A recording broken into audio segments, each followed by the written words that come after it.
The chickens had stopped clucking. A silence had fallen across the eastern edge of the farm, not the peaceful kind, but the kind that presses into the skin. Not even the wind moved the tall, brittle stalks along the dried fence line. Just the steady creak of the gate as it hung half-open, swaying like something had slipped through. Harlan didn't notice at first. He was too focused on the rust-flecked handle of the feed bin, cursing under his breath as it caught again. His left boot had split near the sole, and the earth was damp where it shouldn't have been. Morning sun slanted low across the pasture, but it wasn't warm. It hadn't been for days. Then the dog growled, low, guttural, almost beneath hearing. Harlan turned slowly, his hand halfway between the feed scoop and the .22 rifle that leaned against the back wall of the shed. He didn't move fast. His spine did that thing it always did when something was wrong before his brain caught up, locked still. Like a post jammed into the earth. There, just beyond the garden beds, behind the collapsed water trough, stood a dog. Its coat was soaked in places, dry in others, thick with burrs and ash dust. Not a wild dog, not entirely, but there was nothing tame about it either. A German shepherd, older than it should have survived out here, ribs showing just under the fur. Its front leg trembled, not from fear, but exhaustion. In its eyes they weren't wide with threat. They were locked on him, not the way animals look at men. The way someone looks at someone. Harlan's fingers twitched toward the rifle. The growl deepened, but the dog didn't move. It didn't bare teeth, didn't lower its head, just stared like it knew what the man was thinking before the thought was finished. That stare, it unnerved him more than any snarl would have. He stepped forward. "Go on," he muttered, voice dry. "Go back where you came from. Ain't nothing for you here." The dog didn't flinch. Behind it, a single hen darted from the coop's shadow, flapping noisily, but the shepherd didn't chase, didn't even glance. That's what made Harlan hesitate. He'd chased off plenty of strays over the years, some desperate, some mean, some so gone in the head they didn't know fear. But none had acted like this. None had waited. He took another step. The rifle was still out of reach, but the bolt cutters weren't.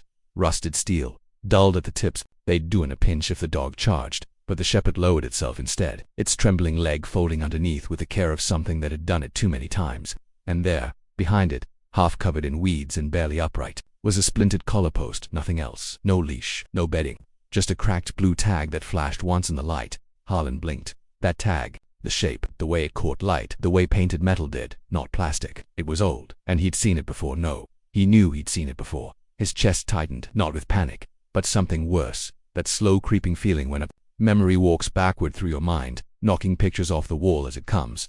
12 years back, winter colder than usual. His boy young then had brought home a pup wrapped in a fertilizer sack, frost on its whiskers and pads, worn bloody from God knows where. Named it Tabor, named it like he'd named a brother. The pup had vanished. 7 years later, just before the rains, they'd searched for 2 days. Harlan hadn't let himself hope past the third. Coyotes, he told his son, or the river. Life out here didn't explain itself twice, but now he was staring at a ghost that hadn't aged right. A dog with the same scar under the eye, the same dark freckle on the foreleg, and a blue tag bent now with 3 faded letters etched into the curve. TBR. His throat tightened. His knees felt wrong. He hadn't said that name in 5 years. Still, the dog didn't come forward, didn't wag, didn't whimper, didn't so much as tilt its head. It just waited. Not for affection, for permission, for something behind them. The sun finally lifted above the trees, and with it, a sound, a low thump, distant but distinct, like something heavy dragging over wood. Harlan turned his head slightly toward the barn. The dog's eyes followed. A silence stretched between them, the kind that comes before things change, the kind that only old animals and old men know how to sit inside. And as the wind stirred for the first time all morning, carrying with it the faint smell of smoke and something else, something metallic and bitter, Harlan took a breath and stepped forward. The dog rose, slow, careful, favoring the back leg. Not toward him but toward the barn where no one had been in 2 weeks, where no reason should be for a dog to return unless it had left something behind, unless it knew something waited. Harlan didn't reach for the rifle, didn't speak again. He just followed, and the dog, pausing once at the threshold of the barn's long shadow, looked back, not for approval, not for safety, but to see if he was finally ready to understand what it had come to show. The floor of the barn was darker than it should have been, not the soft gloom of dust and old wood, but a heavier kind of dark where the shadows didn't quite settle and the light from the open door barely touched the corners. Harlan hesitated just past the threshold, boots creaking against the boards. The air inside was still dense with the smell of old straw, rusted tools, and something else, something that didn't belong. Metal, faintly sweet, almost like blood, but older, faint. The shepherd moved first. Tabor, if that's who this was, stepped forward with practiced caution, not sniffing, not tracking, but heading somewhere he already knew. He paused only once, beside the old hay bins, ears flicking toward the back stalls. Harlan squinted in the same direction, but all he saw was a rusted plow in the old tack shelf. Everything else was still then. Something shifted in the far corner, a whisper of movement low to the ground. Not a rat, not a possum, a drag, followed by breath.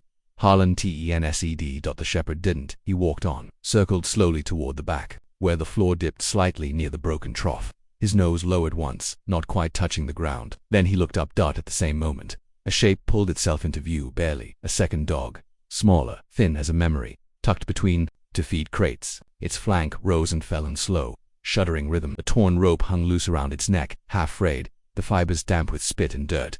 One paw was curled under, unmoving. The other scraped slightly when it breathed. It didn't raise its. The head didn't flinch. It had given up that kind of effort. Harlan's breath caught, not from fear, from recognition. That rope, it was the same cord he'd used once to secure the old fence gate. The same cord his neighbor Joel used now for the pups he bred in town. But Joel hadn't been out here in months. The shepherd sat down beside the smaller dog, careful not to touch it.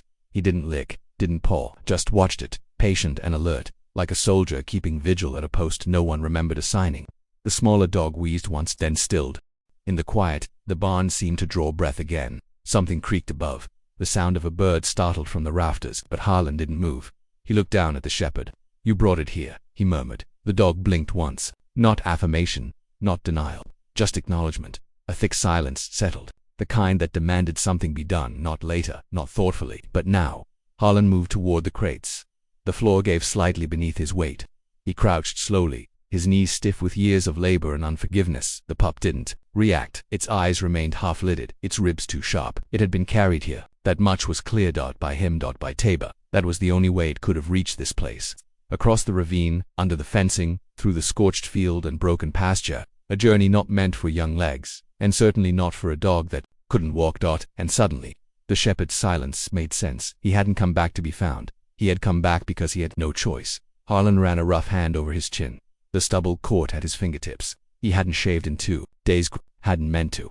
A low roll of thunder trembled across the hills. He looked toward the barn door. The sky had darkened subtly, but meaningfully. Clouds swelling with distance, moving too fast for the time of year. The dry heat was changing, and with it, everything under its spell. Behind him the pup shuddered again. A sound escaped its throat, weak, high-pitched, not a whimper. A request. Harlan stood. He turned back to the dog who wasn't supposed to return. Tabor's gaze hadn't moved. His body was taut now, not aggressive, protective. But something in his eyes had shifted, a flicker of doubt, not toward Harlan, toward himself, that as if the strength that had carried the pup here might not last much longer. Outside, the wind kicked up dry leaves from the edge of the paddock. Dust spiraled, casting a faint golden haze across the barn's doorway. For a moment, it looked like something burning, not fire, but memory.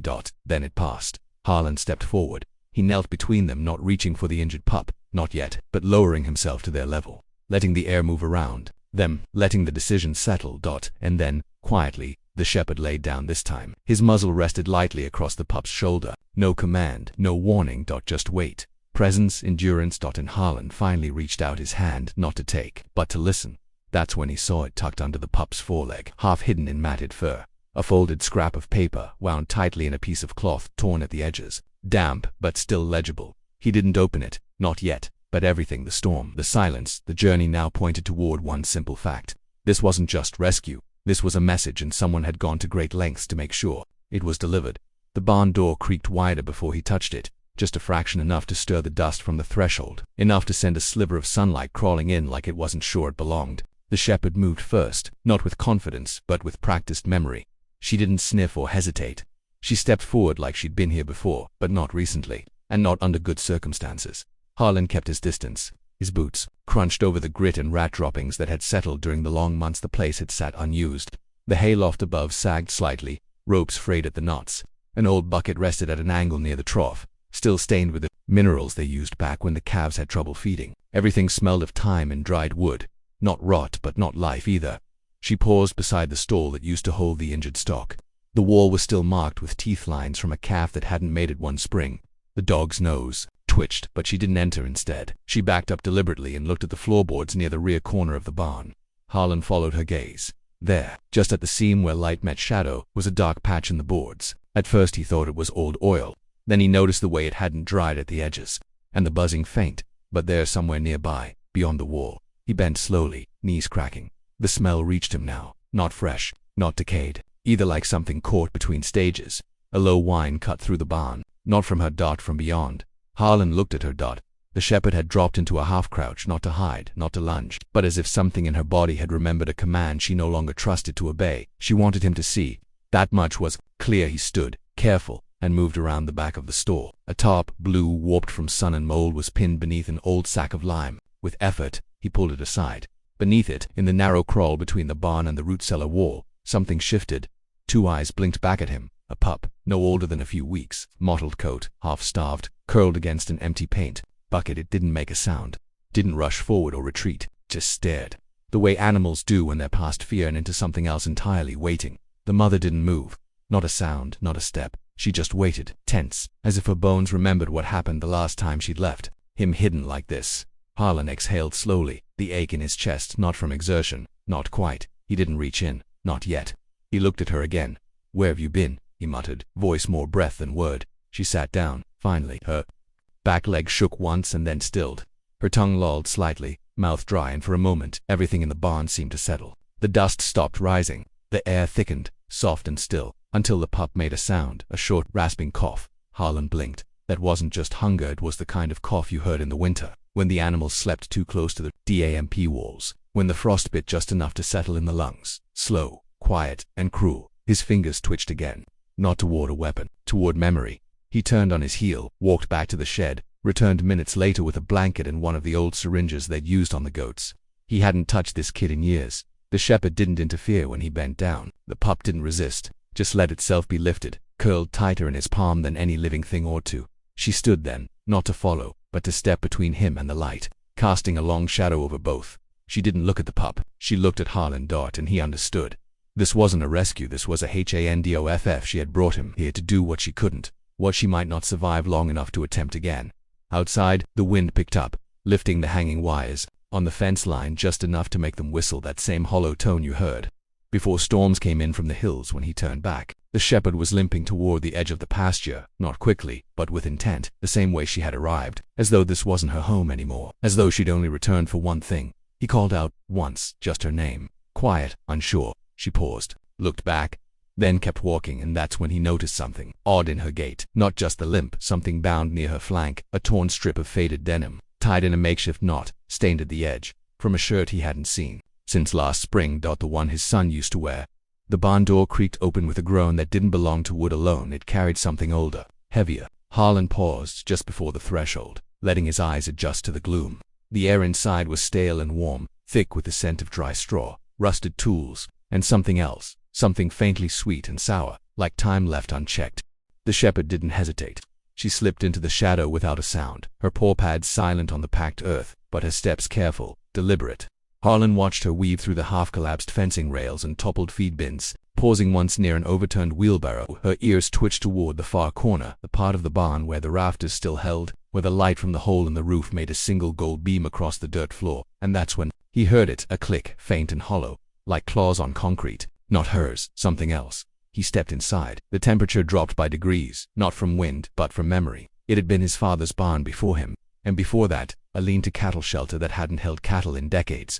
No one's walked this end since the roof sagged, but now, it felt occupied. The shepherd stopped at the corner post, her body low, not in fear, in deference. Her head dropped slightly, tail still, chest barely rising. She wasn't guarding anything, she was presenting it. In the shadows he made out the shape.